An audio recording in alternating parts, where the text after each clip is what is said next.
Stop scrolling. Look at the corner of your screen. No, really, look. Now imagine right now, in the dark, just outside your window, something is watching you back. It isn't tall. It isn't human. And it has been standing there for a very long time.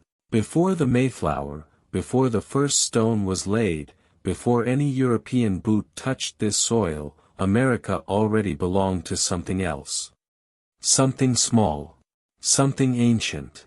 And something that has never forgiven us for coming. They have many names.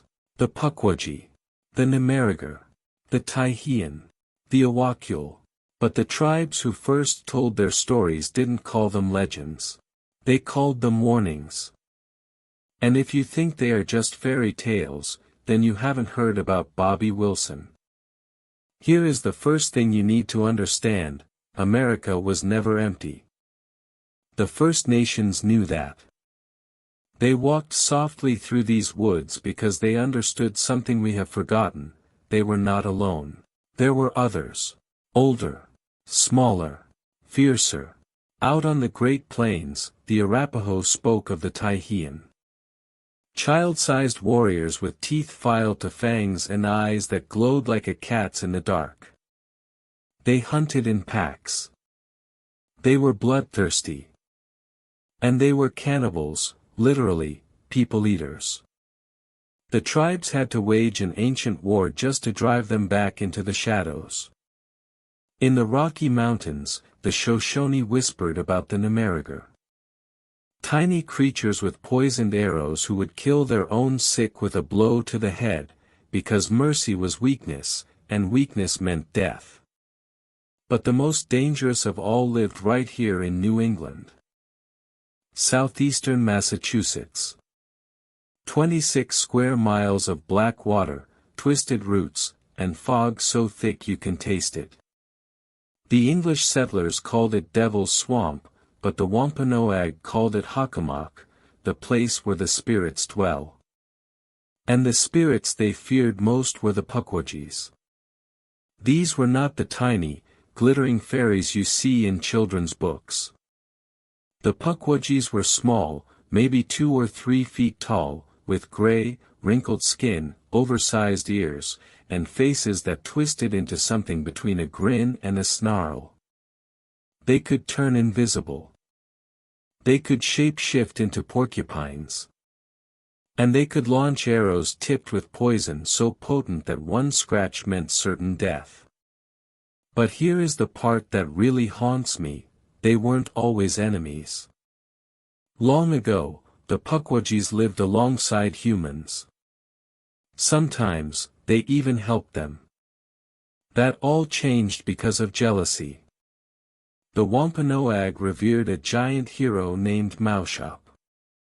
The Pukwudgies hated him.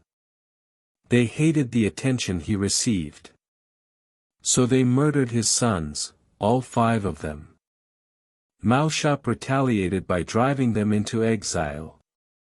And from that day on, the Pukwudgies swore vengeance against humanity. They became something far worse than mischief makers. They became hunters. And the thing about hunters: they never truly leave. They just learn to hide. October 30th, 1956. Kimball, Nebraska. It's a Tuesday afternoon. The air is cool. The leaves are falling. And a 31-year-old man named Robert Wilson steps out of his house to run an errand. He's a car salesman at Dalton Buick, a familiar face in a small community.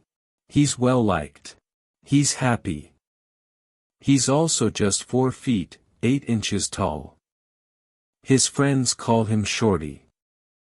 At around 3 p.m., Shorty Wilson walks down the street. He waves to someone. He reaches into his pocket for his wallet. And then he vanishes. Poof. Gone. No witnesses. No struggle. No body. Just empty sidewalk. His family searched for years. Decades. In 1976, a local newspaper revisited the case and found nothing new. In 1993, the sheriff brought in a search team from Colorado. They combed the fields, the ditches, the old wells. They found nothing. A reward poster from 1957 described him this way: age 31 years, height 4 feet 8 inches, weight 200 pounds, blue eyes, a dwarf person, should have in his possession Nebraska driver's license J71-767. That driver's license was never found. His body was never found. In the Kimball Cemetery, there is a headstone. It doesn't say died. It doesn't say rest in peace. It simply reads, disappeared on October 30th, 1956. What happened to Shorty Wilson? The official record has no answer. The case remains open, unsolved, and cold as the Nebraska winter. But here in America, especially in the places where the woods press close and the old stories still linger, there are theories. Dark ones. Theories that say he didn't wander into the wrong place. He wandered into the wrong presence. A presence that doesn't like to be seen. A presence that takes. And Shorty is not alone. Back in Massachusetts, the Bridgewater Triangle has become a graveyard of mysteries. 200 square miles of dark wetlands, dense forest, and according to locals, decades of unexplained phenomena. People see lights in the sky, giant birds, shadowy figures, Bigfoot.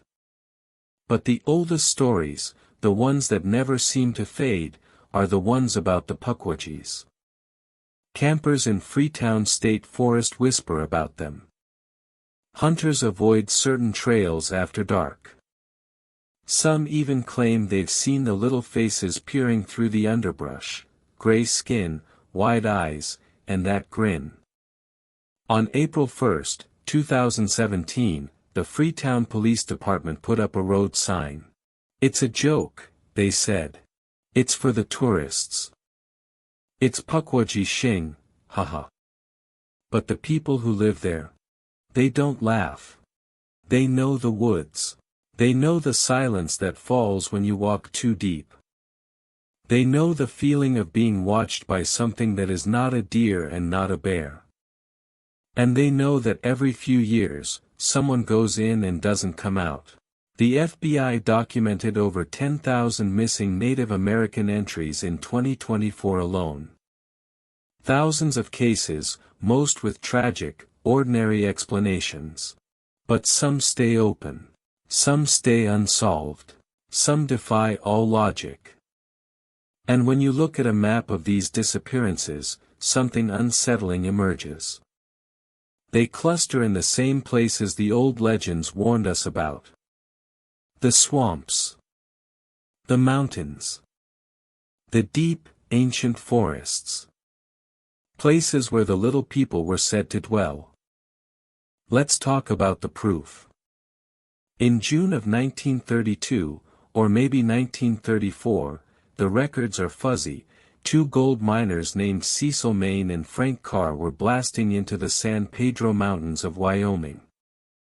After one explosion, they found a hidden cave, and inside, seated on a ledge, was a mummy.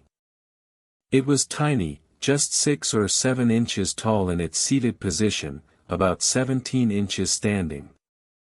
It weighed maybe a pound. But it was fully formed. X-rays later revealed a complete skeleton, a full set of ribs, a spine, and a head with a flat, sloping forehead. Scientists called it an infant, but the teeth were worn down.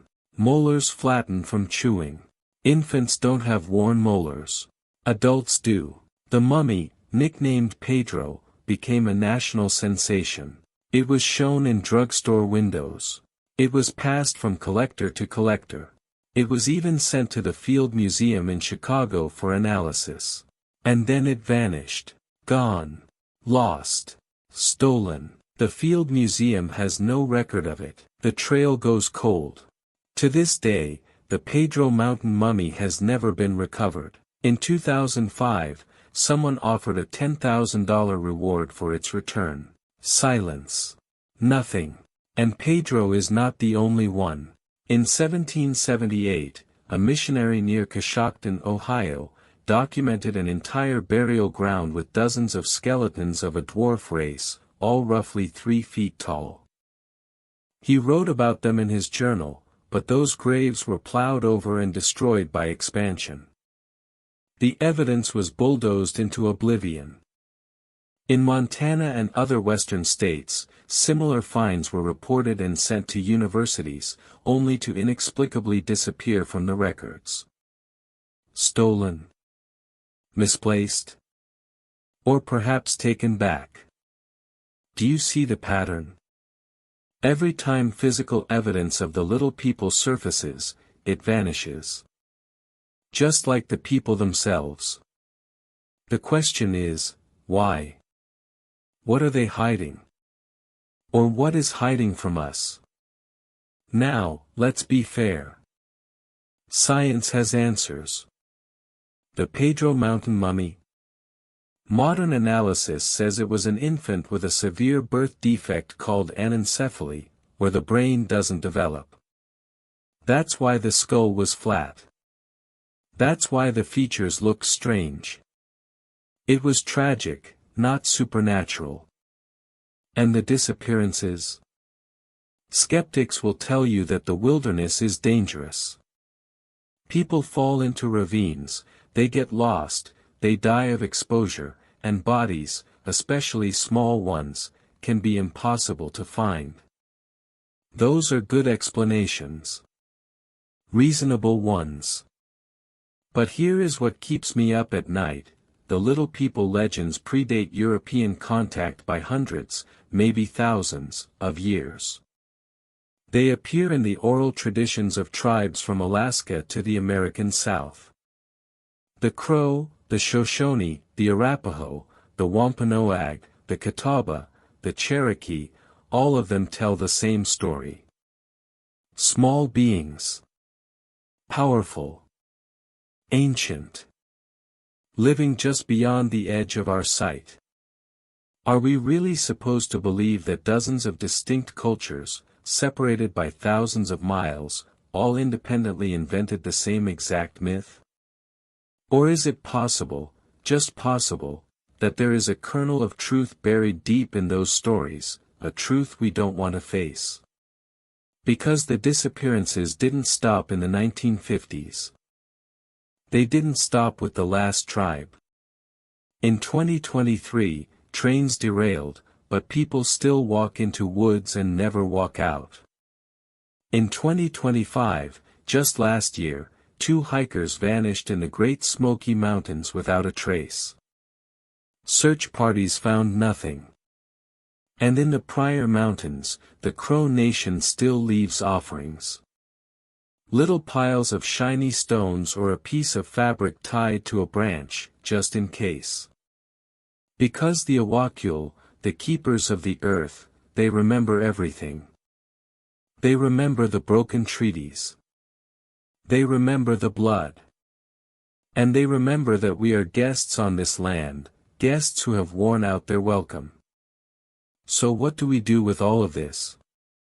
Maybe the little people are just stories, shadows we project onto the darkness because we are terrified of the silence. Maybe every missing person case has a perfectly logical, if heartbreaking, explanation. Or maybe, and I want you to really hear this, maybe the woods are old. Much older than we are. And they remember things that we have forgotten. There are forces in this world that do not wish us well. They have always been here. They will always be here. And every now and then, they take someone back. Robert "Shorty" Wilson stepped out his front door on an ordinary afternoon. He waved to a neighbor. He reached for his wallet. And then the world swallowed him whole. No one saw it happen. No one heard a scream. His headstone doesn't say murdered. It doesn't say died. It just says disappeared. Because that's the terrible truth of it. Sometimes, we don't get answers. Sometimes, the darkness just wins. And somewhere out there, in the place where the fog meets the trees, they are still watching, waiting for the next one. Thanks for watching Cursed Dark History.